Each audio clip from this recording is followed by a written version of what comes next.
కానీ అబ్రహాం అట ఒక పిలుపు అబ్రహాము తన దేశాన్ని విడిచిపెట్టేట్లుగా చేసింది, తన బంధువులను విడిచిపెట్టేటట్లుగా చేసింది, తన తండ్రిని విడిచిపెట్టేటట్లుగా చేసింది. కారణం అబ్రహాము దేవుని యొక్క మాటకు విధేయత చూపించి తన అనుకున్న వారందరినీ కూడా విడిచిపెట్టేసిండట. ఇంతటితో ఆగిపోలేదు.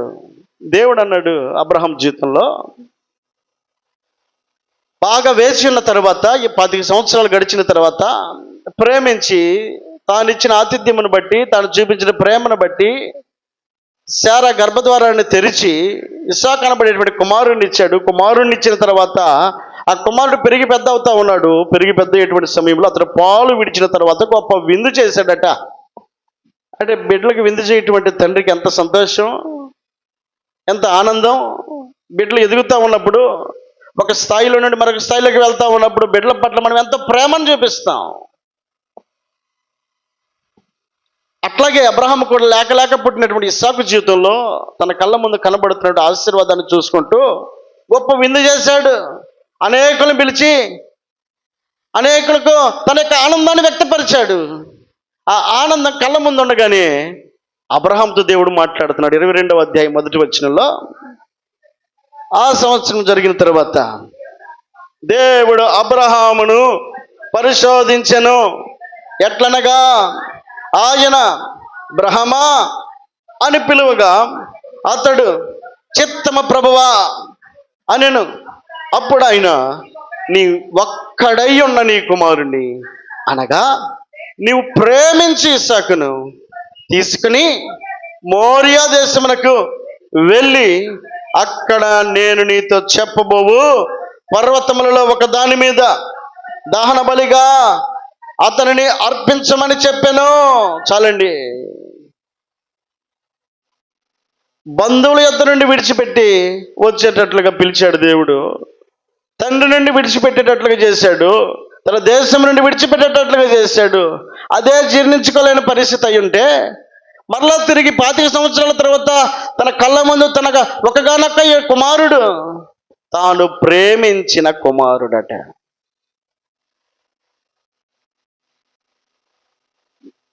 తండ్రి ప్రేమను పొందుకున్నటువంటి ఆ కుమారుణ్ణి, ఆ తండ్రి ప్రేమించినటువంటి ఆ కుమారుణ్ణి నీ ఒక్కగానొక్క కుమారుడు అని అంటున్నాడు దేవుడు.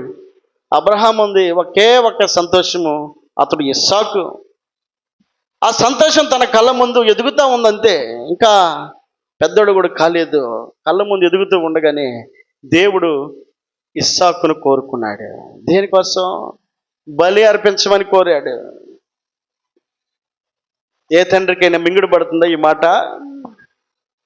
ఏ తండ్రికైనా జీర్ణించుకోగలుగుతాడా ఈ మాట?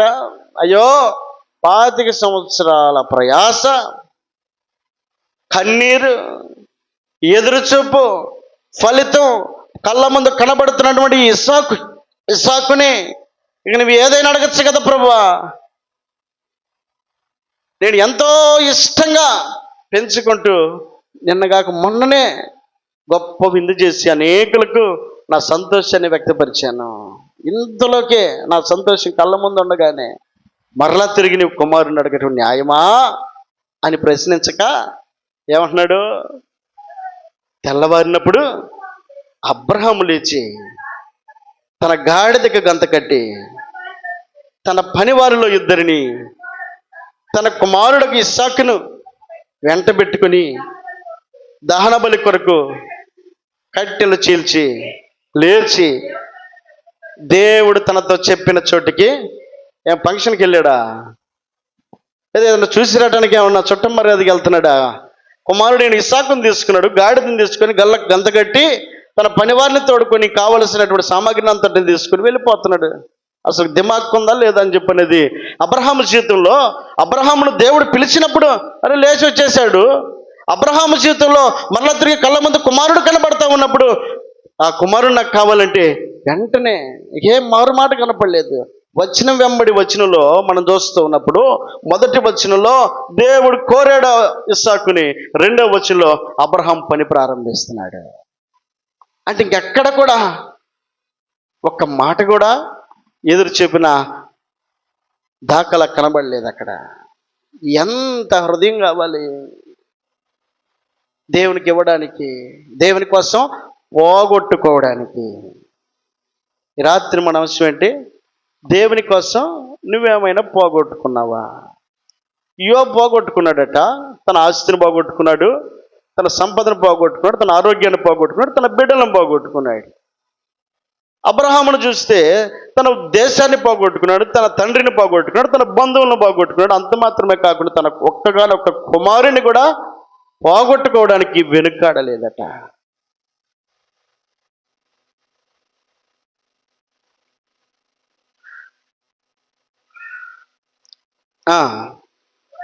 మూడవ నాడు అబ్రహాము కన్నులెత్తి దూరము నుండి ఆ చోటును చూచి తన పని వారితో, మీరు గాడిదతో ఇక్కడనే ఉండడి, నేనును ఈ చిన్నవాడును అక్కడికి వెళ్ళి దేవునికి మ్రొక్కి మరలా మీ యొద్దకు వచ్చేదము అని చెప్పి దహన బలి కట్టెలను తీసుకొని తన కుమారుడికి ఇస్సాకును విశాఖ మీద పెట్టి తన చేతితో నిప్పును కత్తిని పట్టుకొని పోయాను. ఇస్సాకు భుజాల మీదేమో నెత్తి మీదేమో కట్టెల్ని మోపిస్తూ తన తండ్రి ఏమో కత్తిని నిప్పుని పట్టుకొని వెళ్తున్నాడు.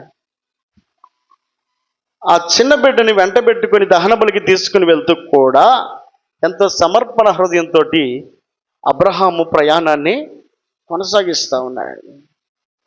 ఎవరి కోసం ఇది ప్రయత్నం అంతా కూడా? పొందుకున్నాడు తన కోసం, పోగొట్టుకుంటున్నాడు దేవుని కోసం. యోబు పొందుకున్నాడు తన బిడ్డల కోసమో లేకపోతే తన కోసమో, కానీ పోగొట్టుకున్నాడు దేవుని కొరకైనటువంటి ప్రయాస యోబు యొక్క జీవితంలో కనబడతా ఉంది. ఏశావు అని పిలువబడ్డాడు ఒక వ్యక్తి. ఆ వ్యక్తి తనకు దేవుడు జ్యేష్ఠత్వం అనేటువంటి ఒక హక్కును దేవుడు ఇచ్చాడు. ఇచ్చినటువంటి హక్కును ఒక్క పూట కూటి కోసమట పోగొట్టుకున్నాడట. ఎవరి కోసం? దేవుని కోసం కాదు, తన కోసం పోగొట్టుకున్నాడు. తన జ్యేష్ఠత్వాన్ని, తనకిచ్చిన అధికారాన్ని దేవుని కోసం పోగొట్టుకుంటే ఆశీర్వదించబడేవాడేమో కాదు, తన కోసం పోగొట్టుకున్నాడు. హెబ్రీయులకు రాసిన పత్రిక 12వ అధ్యాయము, హెబ్రీయులకు రాసిన పత్రిక 12వ అధ్యాయము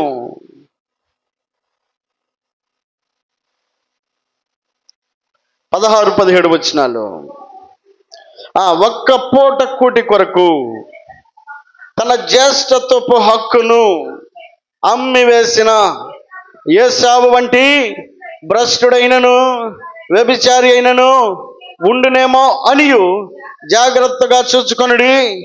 ఏశావు ఆ తరువాత ఆశీర్వాదము పొందగోరి కన్నీళ్లు విడిచుచు దాని కోసరము శ్రద్ధతో వెతికినను మారు మనసు పొందని అవకాశము దొరకక విసర్జింపబడెను. చాలండి. దేవుని కోసం పోగొట్టుకుంటే మరలా తిరిగి ఇస్తాడు దేవుడు. కానీ తన కోసం పోగొట్టుకున్నాడు. ఒక్క పూట కూటి కోసం తన శరీరాన్ని అదుపు చేసుకోలేనటువంటి వ్యక్తి ఏశావు తన జ్యేష్ఠత్వాన్ని తృణప్రాయంగా విడిచిపెట్టేశాడు. ఒకరోజు తెలిసిందట, దాని విలువేంటో తెలిసిందట. ఆ తెలిసిన దినాన కన్నీళ్లు విడిచొచ్చు దానికోసం శ్రద్ధతో వెతుకుతున్నాడు. ఒకప్పుడు శ్రద్ధ లేదు, దాని గురించిన ఆలోచన లేదు. ఆలోచన లేనప్పుడు, శ్రద్ధ లేనప్పుడు దాన్ని పోగొట్టుకున్నాడు. ఇప్పుడు తెలిసిన రోజున మరలా తిరిగి దాన్ని పొందుకోవాలని ప్రయత్నం చేస్తున్నాడు. అతను ఎంతో శ్రద్ధతో వెతుకుతూ ఉన్నాడు, కానీ దాన్ని పొందని అవకాశం దొరకక విసర్జింపబడెను. దేవుని కోసం పోగొట్టుకుంటే మరలా తిరిగి దేవుడు ఇస్తాడు. మన మూర్ఖత్వం చేత మనమే పోగొట్టుకుంటే అది మరలా తిరిగి పొందుతామో? ఇక డౌట్ ఏం లేదు, పొందం. ఏశావును చూసినప్పుడు ఒక్క పూట కూటి కోసం అని రాయబడింది. ఎంత ఒక్క పూట కూటి ప్రయాస! యాకోబు ఒక్క పూట కూటిని విడిచిపెట్టుకుని ఆశీర్వాదాన్ని పొందుకున్నాడట. లేకపోయింది నాకు ఈ పూట ఆహారం అని అనుకుని యాకోబు ఆ ఆహారమును ఆశపడక దాన్ని వదులుకొని ఆ ఆహారాన్ని తన కోసమే వండుకుంటున్నాడు, తన కోసమే తయారు చేసుకున్నాడు. కానీ అవకాశం దొరికింది, ఇట్లాంటి అవకాశం పోతే మరలా రాదనుకున్నాడు ఏమో, ఇది ఎలాగైనా సరే దక్కించుకోవాలనుకున్నాడు. తన అజ్ఞానాన్ని ఏశావు యొక్క అజ్ఞానాన్ని గ్రహించినటువంటి యాకోబు తన జ్ఞానము చేత అతను పోగొట్టుకోవడానికి విడిచిపెట్టినటువంటి ఆ ఆశీర్వాదమును, ఆ జ్యేష్ఠత్వమును యాకోబు స్వతంత్రించుకున్నాడు. ఇద్దరి మధ్యలో ఆ ఒక్క పూట కూటి ఒక వ్యక్తికేమో ఆశీర్వాదాన్ని పోగొట్టింది, ఒక వ్యక్తికేమో ఆశీర్వాదాన్ని తీసుకొచ్చిందట. ఎవరి నిమిత్తం? తన నిమిత్తం వదులుకున్నటువంటి వ్యక్తి మరలా తిరిగి శ్రద్ధతో వెతికాడు, కానీ పొందని అవకాశం దొరకక విసర్జింపబడిను అని రాయబడింది. దేవునికి మహిమ చెల్లిద్దాం. హల్లెలూయా, హల్లెలూయా. పరిశుద్ధ గ్రంథంలో హన్నా అనబడేటువంటి ఒక తల్లి ఉంది. మొదటి సమూయేలు గ్రంథము 1వ అధ్యాయము 26, 27, 28 వచనాలు. నా ఏలిన వాని ప్రాణముతోడు నీ యొద్ద నిలిచి యెహోవాను ప్రార్థన చేసిన స్త్రీని నేనే. ఈ బిడ్డను దయచేయమని యెహోవాతో నేను చేసిన మనవిని ఆయన నాకు అనుగ్రహించెను. కాబట్టి నేను ఆ బిడ్డను యెహోవాకు ప్రతిష్ఠించుచున్నాను. తాను బ్రతుకు దినములన్నిటిను వాడు యెహోవాకు ప్రతిష్ఠితుడని చెప్పెను. అప్పుడు వాడు యెహోవాకు అక్కడనే మ్రొక్కెను. తల్లి అయినటువంటి హన్నా తన జీవితంలో క్లిష్ట పరిస్థితి, పెనిన్నాకు పిల్లలు కలిగి సంతోషిస్తున్న సమయంలో, అన్నాకు పిల్లలు లేని సమయంలో దేవునికి ప్రార్థన చేసింది. శిలోహు ప్రార్థనా మందిరంలో కన్నీటి పర్యంతమైంది. సంవత్సరాల తరబడి దేవుని వెంబడించింది, సంవత్సరాల తరబడి దేవుని వైపు చూస్తూ వచ్చింది. మొత్తానికి తన ప్రార్థన, తన విజ్ఞాపన, తన హృదయాన్ని గమనించినటువంటి దేవుడు అంగీకరించి తనకు ఒక మగబిడ్డను దయచేశాడు. ఆ బిడ్డ పేరు సమూయేల్. అంతవరకు బాగానే ఉంది. ఆమె ఒక తీర్మానం చేసుకుందట. ఏమని? దేవా, నాకు ఒక్క మగబిడ్డని ఇస్తే మరలా తిరిగి నేను నీకు ప్రతిష్ఠిస్తానయ్యా. తీర్మానం స్థిరపరచబడి దేవుడు ఇచ్చినటువంటి ఆశీర్వాదం కళ్ళ ముందు కనబడుతుంది. బిడ్డ ఎదుగుతూ ఉన్నాడు. పాలు విడిచాడట. విడిచిన తర్వాత ఇప్పుడు ఆ తల్లి ఆ మాటను నిలబెట్టుకోవడానికి ప్రయత్నం చేస్తుంది. ఎవరి కోసం? ఎవరితో మనవి చేసుకుంది? ఎవరితో ఒప్పందం కుదుర్చుకుంది? ఎవరికి సమర్పిస్తూ ఉంది? దేవునికి సమర్పిస్తూ ఉంది.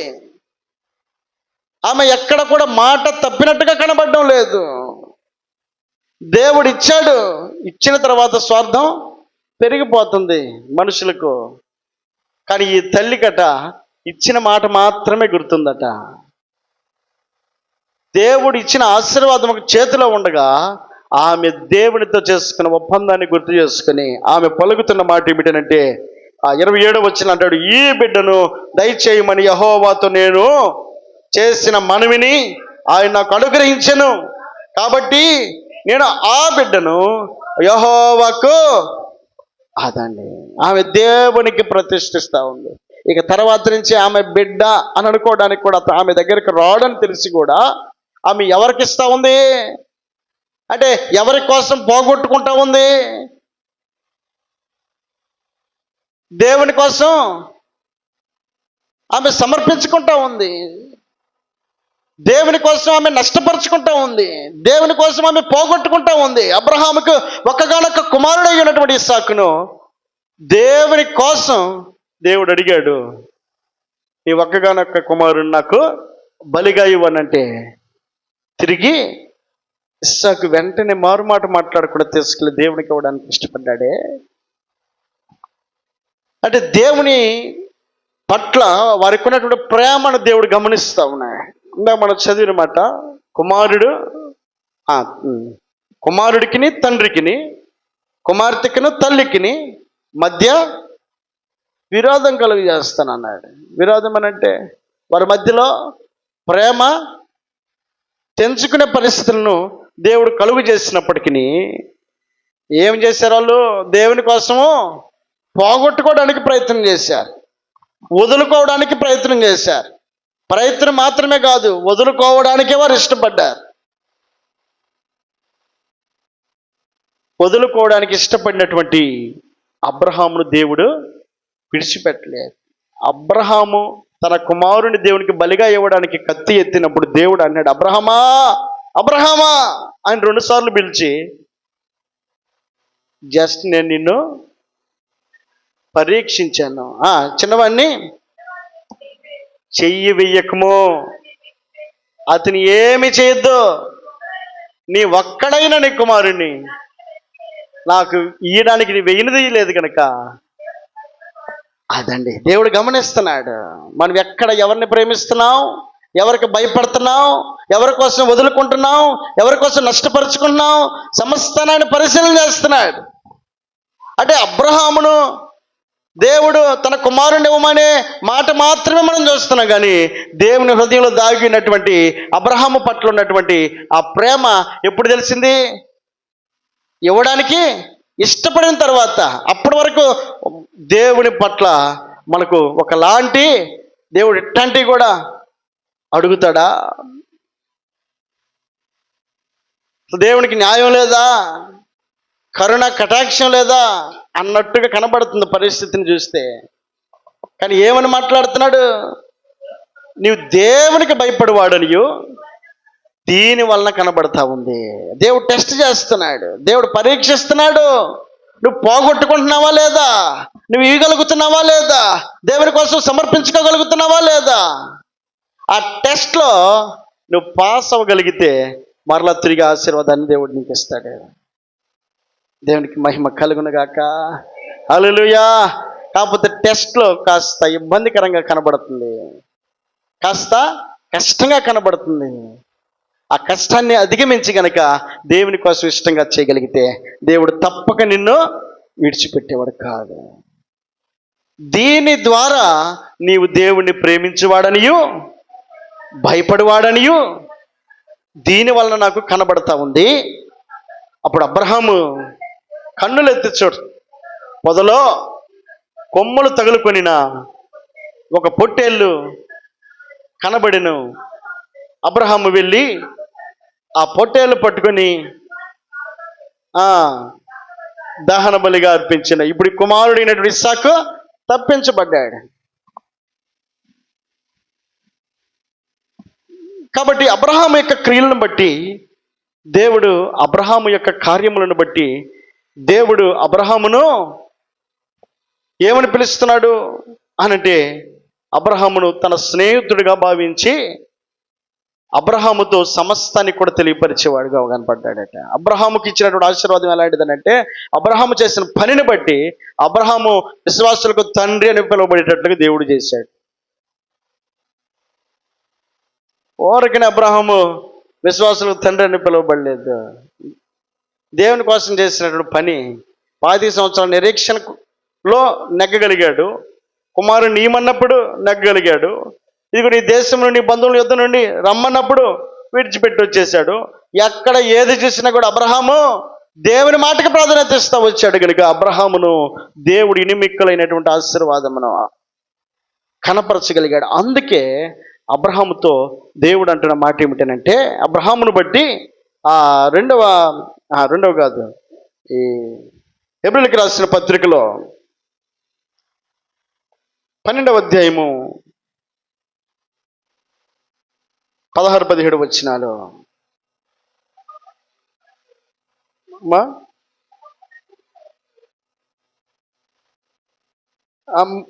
మూడవ అధ్యాయం, నిర్గమకాండ గ్రంథం 3వ అధ్యాయం 5-6 వచనాలు. నిర్గమకాండము, అందుకైనా ఒక్క నిమిషం అందరూ చూస్తారు. నిర్గమకాండం 3వ అధ్యాయము 5-6 వచనాలు.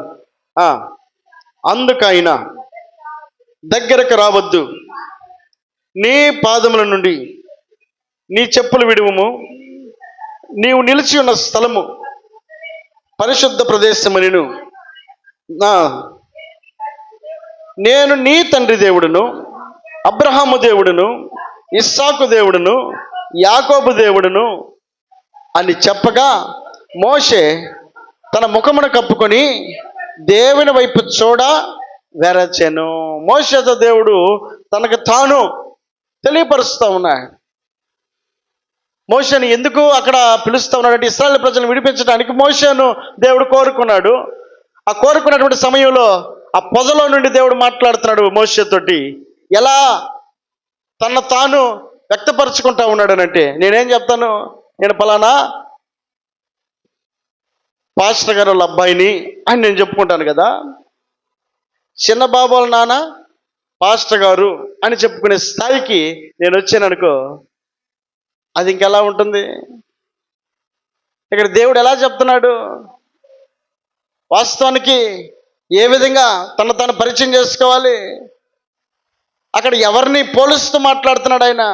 నేను నీ తండ్రి దేవుడును, అబ్రహాము దేవుడని అని అంటున్నాడు, ఇస్సాకు దేవుడిని అని అంటున్నాడు. ఆ మనుషులకు ఎంత ప్రాధాన్యతను దేవుడు ఇస్తా ఉన్నాడు అంటే, అబ్రహాము స్థాయి ఏ విధంగా పెరిగిపోయిందంటే, నేను అబ్రహాము దేవుణ్ణి అనే స్థాయికి అబ్రహాము యొక్క భక్తి జీవితం మారిపోయిందట. అబ్రహాము నా శిష్యుడనో నా భక్తుడనో చెప్పాల్సిన స్థాయి కాదు, నేను అబ్రహాము దేవుణ్ణి అని చెప్పుకునే స్థాయికి అబ్రహాం యొక్క భక్తి జీవితం కనబడతా ఉంది. దేవునికి మహిమ కలుగును గాక. హల్లెలూయా, హల్లెలూయా. ఈ రాత్రి వేళ దేవుడు జ్ఞాపకం చేస్తున్నాడు, అబ్రహాము యొక్క సమర్పణ, అబ్రహాము యొక్క భక్తి జీవితము, అబ్రహాముకు దేవుని పట్ల ఉన్నటువంటి ప్రేమ మనం ఇక్కడ గమనిస్తూ ఉన్నప్పుడు దేవుడు ఎలా మాట్లాడుతున్నాడు, నేను అబ్రహాము దేవుణ్ణి అని పిలిచే స్థాయికి అబ్రహాము తన భక్తి జీవితాన్ని కాపాడుకోగలిగాడట. ఈ రాత్రి వేళ నీ జీవితంలో కూడా నేను ఫలానా దేవుణ్ణి చాలాసార్లు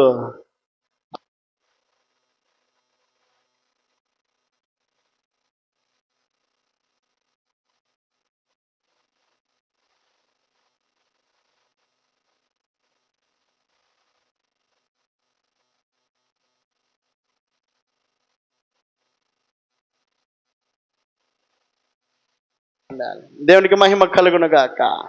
హల్లెలూయా. దేవుడు మాట్లాడుతున్నాడు, నేను అబ్రహాము దేవుణ్ణి, ఇస్సాకు దేవుణ్ణి, యాకోబు దేవుణ్ణి. ఆ స్థాయిలో వారి భక్తి జీవితాలను కాపాడుకుంటూ వచ్చారు. ఈ రాత్రి వేళ దేవుడు నిన్ను గురించి సాక్ష్యం ఇచ్చేటట్లుగా నీవు ఉండాలి అని అంటే నువ్వు ఏది వదులుకోగలుగుతా ఉన్నావు? ఒక్క పూట కూటి కోసం తన జ్యేష్ఠత్వాన్ని పోగొట్టుకున్నాడట ఏశావు. ఆ ఒక్క పూట కూటిని వదులుకొని జ్యేష్ఠత్వాన్ని కొనుక్కున్నాడు యాకోబు. ఏది వదులుకోగలుగుతా ఉన్నావు? దేవుని కోసం, దేవుని యొక్క పరిచర్య కోసం, దేవుని యందు నీకున్నటువంటి భక్తిని కనపరిచేటువంటి విషయంలో.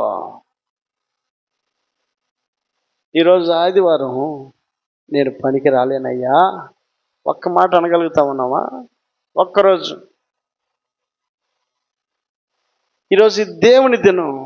ఆ ఒక్క దినానికి నేను నా సొంత పనులను వదులుకోగలుగుతా ఉన్నాను, నా సొంత కార్యాలను వదులుకోగలుగుతా ఉన్నాను, నా సొంత ప్రయాణాన్ని నేను వదులుకోగలుగుతా ఉన్నాను అనే స్థాయిలో దేవుడు చూడాలని కోరుకుంటున్నాడు ఈ రాత్రి వేళ. ఇందాక మనం చదివిన మూలవాక్యం మత్తయి రాసిన సువార్త 10వ అధ్యాయం 39వ వచనం, తన ప్రాణము దక్కించుకునివాడు దానిని పోగొట్టుకొనును కానీ నా నిమిత్తము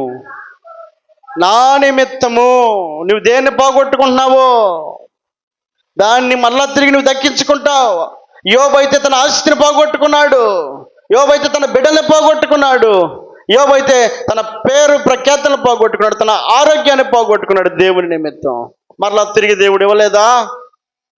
అబ్రహాము దేవుని నిమిత్తం తన బంధువులను పోగొట్టుకున్నాడు, తన దేశమును పోగొట్టుకున్నాడు, తన కుమారుని పోగొట్టుకోవడానికి కూడా వెనకాడలేదు. దేవుడు మరలా తిరిగి దేవుడు అబ్రహాముకు ఇవ్వలేదా?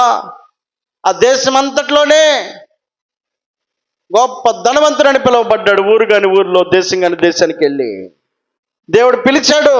పిలిచినప్పుడు పోగొట్టుకున్నాడు దేవుని కోసం. మరలా తిరిగి అదే దేవుడు తనకు మరలా తిరిగి ఇచ్చినట్లుగా మనం చూస్తా ఉన్నాం. దేవుని కోసం తన కుమారుణ్ణి వదులుకోవడానికి ఆయన ఇష్టపడింది హన్న. దేవుడు గొప్ప అభిషేకించేటువంటి దైవజనునిగా సమూయేలుని దేవుడు కోరుకున్నాడు. ఆమె పోగొట్టుకున్నటువంటిది గొప్ప ఆశీర్వాదంగా తన కళ్ళ ముందే కనబడతా ఉంది. ఈ రాత్రి వేళ దేవుడు జ్ఞాపకం చేస్తున్నాడు, నా నిమిత్తము నువ్వేం పోగొట్టుకున్నావు అని అడిగితే ఆ ఒక్క మాట మనం చెప్పగలిగే స్థాయిలో దేవుడు ఉండాలని కోరుకుంటా ఉన్నాడు. నువ్వు ఏదైతే దేవుని కోసం వదులుకుంటున్నావో, దేవుని కోసమే వదులుకుంటే దేవుడు మరలా తిరిగిస్తాడు. కాదు నా కోసం పోగొట్టుకుంటున్నాడు, మరలా దేవుడు తీయలేదని చెప్పాను కనుక నువ్వు కనుక ఆశపడితే అది నిరాశగానే మిగిలిపోద్ది. మన నిమిత్తం కాదు పోగొట్టుకోవాల్సింది. ఏశావు తన నిమిత్తం ఒక్క పూట కూటి కోసం జ్యేష్ఠత్వాన్ని వదులుకున్నాడు. అతను కన్నీళ్లు విడిచుచు ఆశీర్వాదం పొందగోరి శ్రద్ధతో వెతికాడట. అది ఏమాత్రం కూడా పొందలేకపోయాడు. కాబట్టి మన నిమిత్తం కాదు పోగొట్టుకోవాల్సింది, దేవుని నిమిత్తం పోగొట్టుకుంటే దేవుడు తప్పక దేవుడు నీకు అనుగ్రహించునుగాక. తల్ల ఉంచుదాం, ప్రార్థన చేసుకుందాం.